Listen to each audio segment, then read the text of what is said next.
வணக்கம்.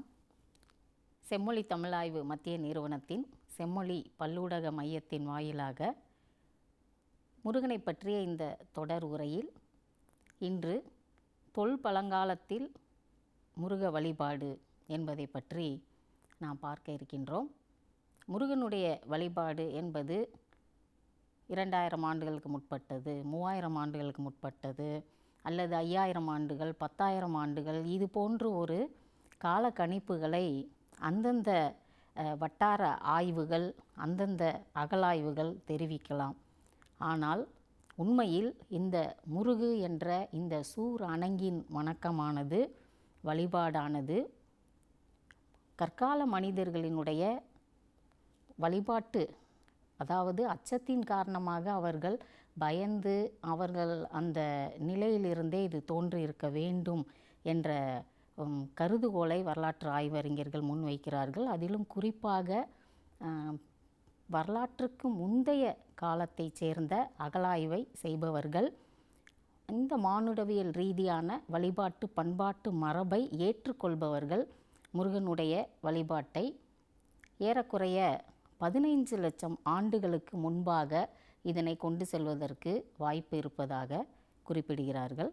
இதில் நாம் குறிப்பிடத்தக்க ஒன்று பார்க்க வேண்டும். ஏற்கனவே நாம் குகன் என்ற முருகனினுடைய இந்த பெயர், அவருடைய இந்த பெயரிலிருந்து அவர் குகையோடு தொடர்புடையவர். இந்த குகைகள் என்பது மலையின் உச்சியில் இயற்கையாக அமைந்திருக்கின்ற குகை தலங்களாகும். அந்த குகைகளில்தான் இந்த சூறாக அணங்காக தெய்வம் உறைந்திருப்பதான இந்த நம்பிக்கை. அதனை ஒட்டி குகையோடு தொடர்புடையவராக வேறு எந்த ஒரு கடவுளுக்கும் குகன் என்ற சொல் குறிப்பிடத்தக்கதாக நம்முடைய இந்திய மரபில் இல்லை. முருகனுக்கே இந்த குகன் என்ற சொல் அமைந்திருக்கிறது. இது ஒரு ஆய்வுக்குரிய விஷயமாக நாம் எடுத்துக்கொள்ள வேண்டும்.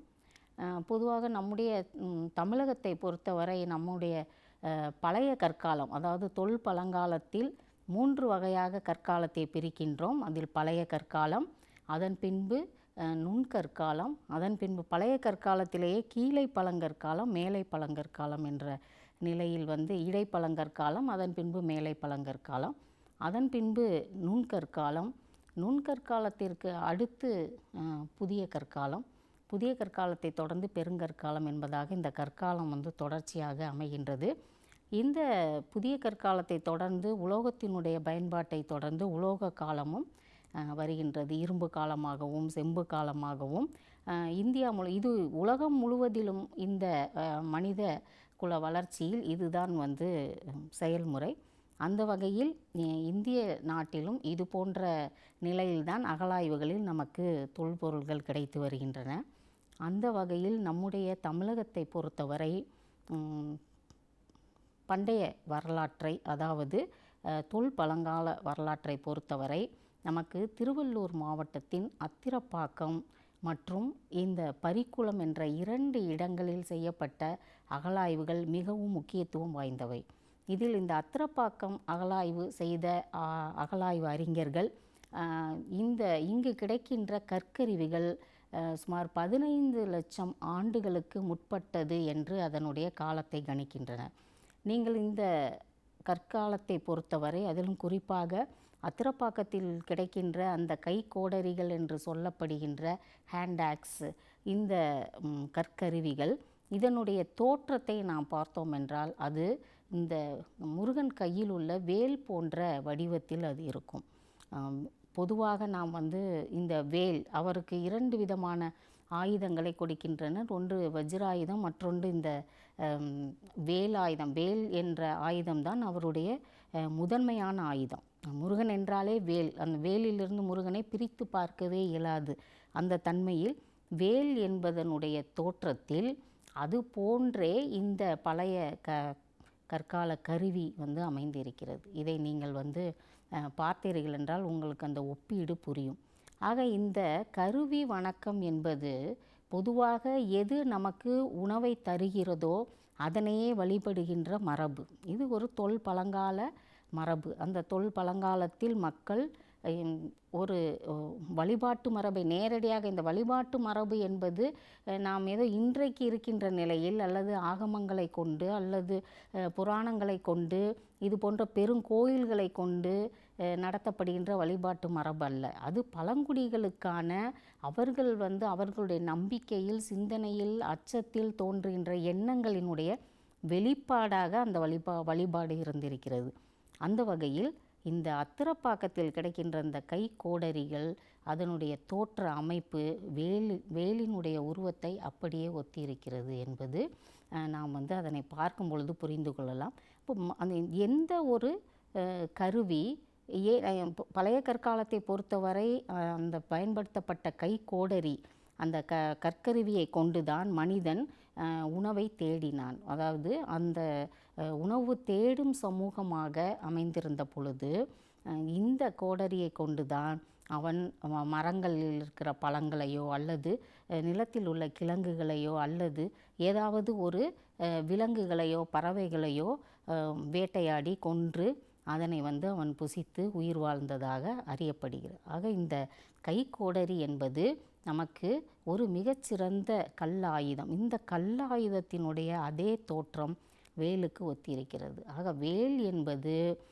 முருகனுடைய வழிபாட்டை பொறுத்தவரை பகைவர்களை வெல்லும் அந்த பகைவர்களுக்கு அச்சத்தை கொடுக்கின்ற கருவி என்பதாகத்தான் நாம் அறிவோம். இது மிகவும் பிற்பட்ட வரலாறு. முதலில் முருகனுடைய கைவேல் என்பது முருகன் அனைவருக்குமான உணவை தேடி தருகின்ற ஒரு பழங்குடி தலைவனாக, குறிஞ்சி நிலத்தின் தலைவனாக அவரை பார்க்கின்ற தன்மையைத்தான் நாம் அறிந்து கொள்ள முடிகிறது. இரண்டாவதாக இந்த பரிக்குளம் என்ற இடம், அதுவும் ஒரு தொல் பழங்கால, அதாவது பழைய கற்கால அகழாய்வு இடம். அதுவும் நம்முடைய திருவள்ளூர் மாவட்டத்தில் இந்த ஊர் அமைந்திருக்கிறது. இந்த பரிக்குளம் அகழாய்வினை தமிழ்நாடு அரசு தொல்லியல் துறை செய்தது. அதனுடைய காலமும் 5 லட்சம் ஆண்டுகளுக்கு முன்பான கைக்கோடரிகளாக அந்த கற்கருவிகளினுடைய காலம் கணிக்கப்பட்டது. ஆக இம்மாதிரியாக நீங்கள் இந்த கல்லாயுதங்களை எல்லாம் நாம் பார்க்கும் பொழுது இவை அனைத்தும் இந்த கருவி வணக்கம் என்று நாம் எந்த ஒரு கடவுளரை பார்த்தாலும் கையில் ஒரு கருவி இருக்கும். நாம் கணபதியை பார்த்தோம், கணபதியினுடைய கையில் இந்த கைக்கோடரியும் பாசமும் இருக்கும். அதுபோன்று சிவபெருமானுடைய கையில் முத்தலை சூலம் இருக்கும். அதுபோன்று பெண் தெய்வங்களின் கையிலும் ஒவ்வொரு வகையான ஆயுதங்கள் இருக்கும். பெருமாளின் கையில் சங்கு சக்கரம். இது போன்ற ஏதாவது ஒரு கருவியை கையில் கொண்ட தன்மையில்தான் இறை படிமங்கள் அமைக்கப்படுவது மரபு. ஆக இந்த கருவிகளினுடைய பயன்பாடுகள் எல்லாம் மானுடவியல், சமூகவியல், வாழ்வியலிலிருந்து பரிணமித்து வந்தவைதான் எப்பொழுதும் கைகளில், இறை படிமங்களின் கைகளில் கருவியாக காட்டப்பட்டிருக்கும். அதிலும் முதல் நிலையில் என்னவெல்லாம் ஒரு மாற்றம் சமூகத்தில் இருந்ததோ அதை முதல் நிலை கருவிகளாகவும், அடுத்த நிலையில் அந்த தெய்வத்தினுடைய அடுத்த பரிணாம வளர்ச்சியில் என்னவாக அந்த தெய்வம் மாற்றப்படுகிறது, மாறுகிறது, இதை கொண்டு அந்த இரண்டாம் நிலை கருவிகள் இப்படி கருவிகள் ஒன்றோடு ஒன்று இணைத்து கொண்டே போகும். அதனால்தான் முதலில் 2 கைகள், பின்பு 4 கைகள், 8 கைகள், 16 கைகள், இப்படி கைகள் அதிகரித்து கொண்டே செல்லும். இந்த கைகள் அதிகரித்து கொண்டே செல்வது அந்த தெய்வத்தினுடைய மிகப்பெரிய வளர்ச்சியையும் மேலும் அதனுடைய ஆற்றலையும் சக்தியையும் காட்டுவதாக அமைகிறது. திருவள்ளூர் மாவட்டத்தில் குடியம் என்ற இடத்தில் ஒரு குகை காணப்படுகிறது. குடியம் பகுதியில் 16 குகைகள் இருப்பதாக ஆவணங்கள் சொல்கின்றன. இதில் நமக்கு 2-3 குகைகளை நாம் பார்க்க முடியும். இந்த குகைகளில் அந்த தொல் பழங்கால மனிதர்கள் 15 லட்சம் ஆண்டுகளுக்கு முன்பு வாழ்ந்த கற்கால மனிதர்கள் வாழ்விடங்களாக இந்த குகைகள் இருந்திருக்கின்றன. இந்த இடங்கள் இப்பொழுது நமக்கு ஒரு தொல்லியல் சின்னங்களாக இவை இருக்கின்றன. அனைவரும் அதனை சென்றும் பார்க்கலாம். இந்த இடத்திலிருந்து தான் இந்த கருவிகள், அத்திரப்பாக்கம், பரிக்குளம், இது போன்ற அகழாய்விடங்களினுடைய கருவிகள் செய்யப்பட்டதற்கான மூலக்கற்கள் எல்லாம் அங்கு இருப்பதை நாம் பார்க்க முடியும். மேலும் தொல்பழங்கால மனிதர்களின் வாழ்விடம் குகைகளில் எப்படி இருந்திருக்கிறது என்பதையும் நாம் பார்க்க முடியும். இது நிலத்தில் உள்ள குகைகளாக நாம் கருத முடியாது. மலை குன்றுகளில் இருக்கின்ற குகைகள் தான். இதில் இந்த பகுதியில் ஏறக்குறைய 16க்கும் மேற்பட்ட குகைகள் இருப்பதாக ஆவணப்படுத்தப்பட்டிருக்கின்றன. ஆனால் எல்லா குகைகளுக்கும் நாம் செல்ல முடியாது, ஏனென்றால் அது ஒரு அடர்ந்த காட்டு பகுதியில் அது அமைந்திருக்கிறது.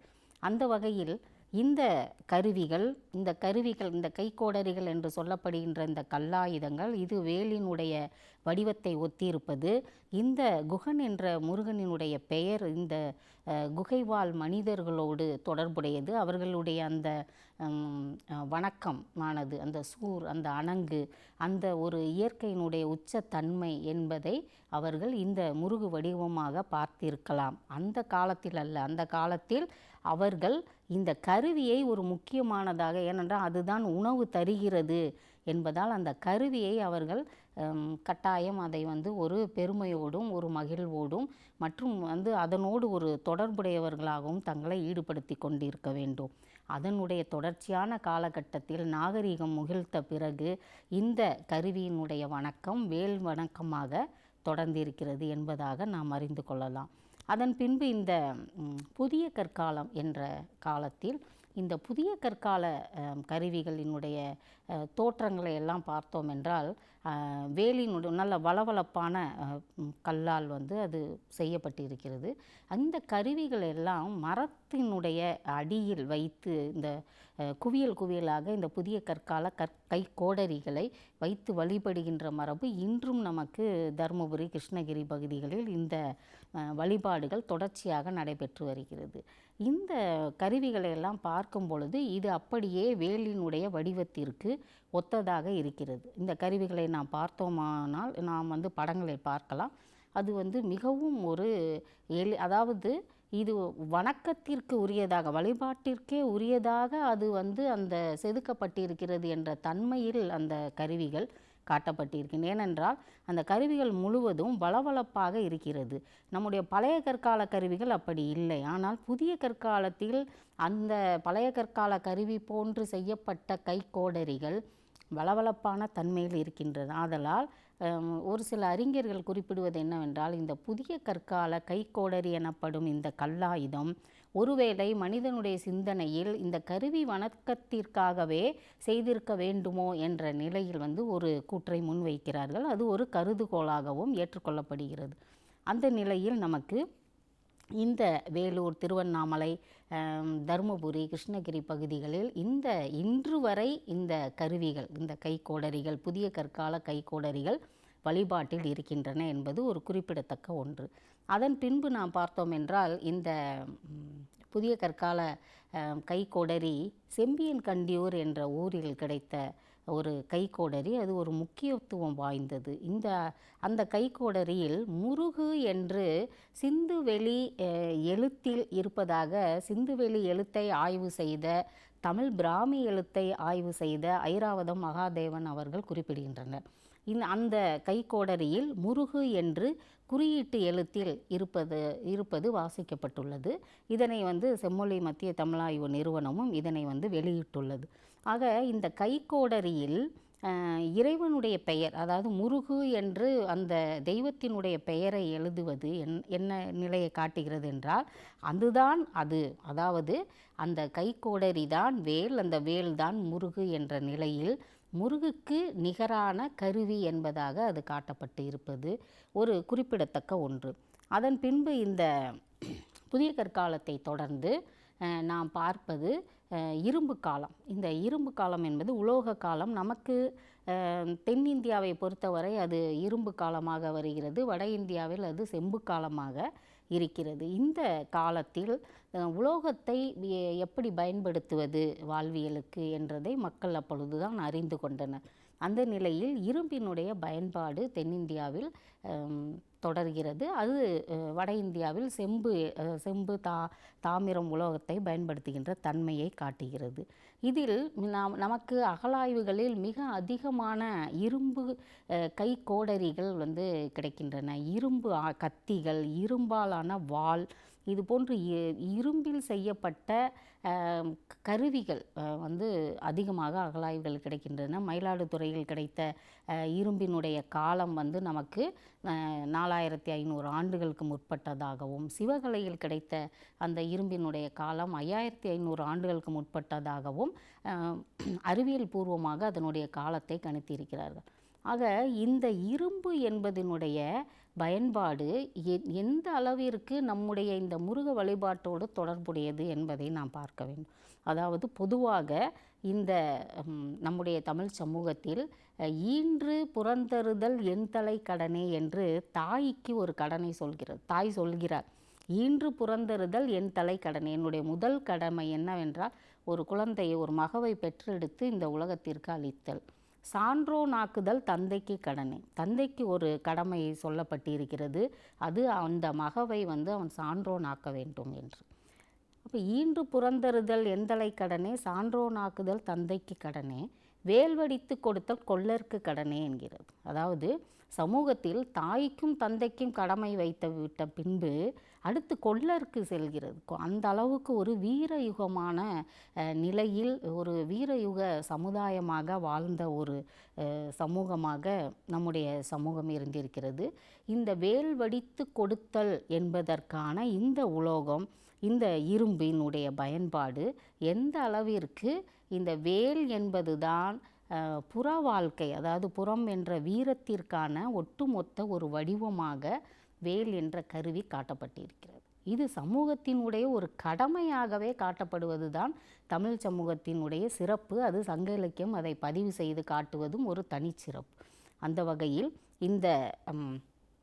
இந்த பாடல் என்பது, வேல் என்பது எப்படி வந்து சமூகத்தினுடைய அந்த வீர இளைஞர்களிடம் வந்து கையில் வந்து தவறாது இருந்திருக்கிறது, அந்த அம்மாதிரி அவர்கள் தவறாது கை கொண்டதற்கு தங்களுடைய முன்னோனான அந்த குறிஞ்சி நில தலைவனான அந்த முருகை அவர்கள் எப்படியெல்லாம் அவர்கள் தங்களுடைய ஒரு முன்னோடியாக நினைத்திருப்பார்கள் என்பதற்கு இந்த ஒரு பாடலை நாம் ஒரு சான்றாக எடுத்துக்கொள்ள முடியும்.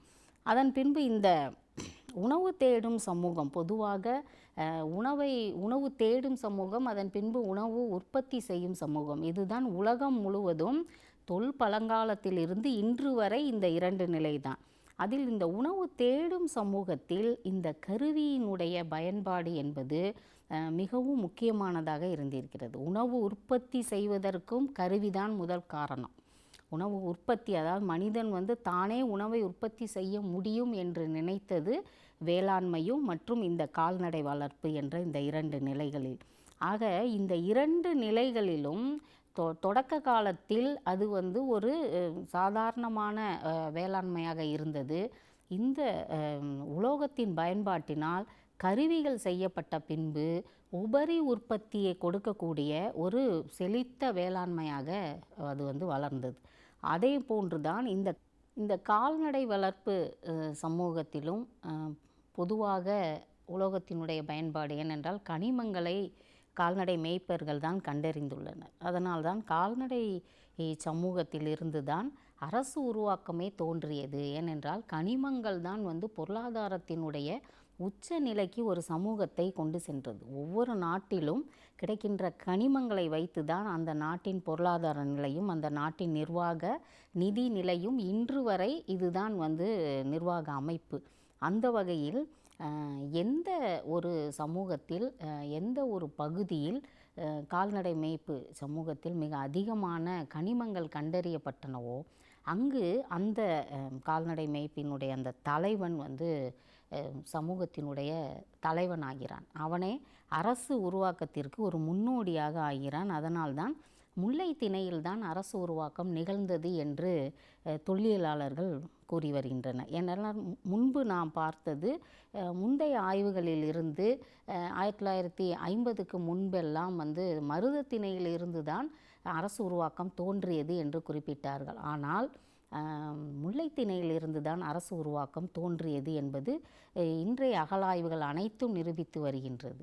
அந்த வகையில் முருகனுடைய இந்த வேலானது குறிஞ்சி திணையினுடைய ஒரு வேட்டை சமூகத்தில் தொடங்கி அவர் வந்து கால்நடை மேய்ப்பு சமூகத்தினுடைய ஒரு மாட்டுக்கார வேலனாக, அதாவது கையில் வேல் பிடித்து அவர் மாட்டுக்கார வேலனாக நிற்கின்ற ஒரு தன்மையை நாம் பார்க்க முடிகிறது. பொதுவாக வேலன் என்ற அவருடைய சொல்தான் சங்க இலக்கியத்தில் அவருக்கு வேலன் வெறியாட்டு என்பதே வேலனின் என்ற அந்த முருகினுடைய அணங்கினுடைய பூசாரி, அந்த அணங்கை வழிபடக்கூடிய அல்லது அணங்கிற்கான அந்த பூசைகளை செய்யக்கூடிய அந்த பூசாரி, அந்த பழங்குடி பூசாரி தான் வேலன். ஆக வேலனும் அந்த அணங்கும் இரண்டும் ஒன்றுதான். அது அணங்கு என்றாலே நாம் ஏற்கனவே பார்த்தோம், ஒன்றின் மீது ஏறி அது சொல்வது அல்லது ஒன்றின் மீது அது ஆவேசித்து சொல்வது. ஆக இந்த வேல் என்ற இந்த கருவியினுடைய வணக்கம்தான் முருகனினுடைய தொடக்க கால வழிபாட்டு மரபாக இருந்திருக்கிறது. அந்த வழிபாட்டு மரபு குறிஞ்சி திணையில் யானையிலிருந்து முயல் வரையிலான அந்த குறிஞ்சி திணைக்கான பொருட்களை எல்லாம் வேட்டை செய்தது தாண்டி அவர் எப்படி முல்லைத்திணைக்கு ஒரு முல்லைத்திணை சமூகத்தில் அவர் வந்தார் என்பது பற்றியும், மேலும் இந்த வேலன் என்ற சொல் சிந்துவெளி நாகரிகத்தில் வேலன் என்ற சொல் எம்மாதிரியாக அந்த குறியீடுகளில் சிந்துவெளி எழுத்தில் இருக்கின்றது என்றும், அதற்கான அங்கு கிடைத்த முத்திரைகள் என்ன என்பதை பற்றியும் நாம் அடுத்த தொடரில் பார்ப்போம். வணக்கம்.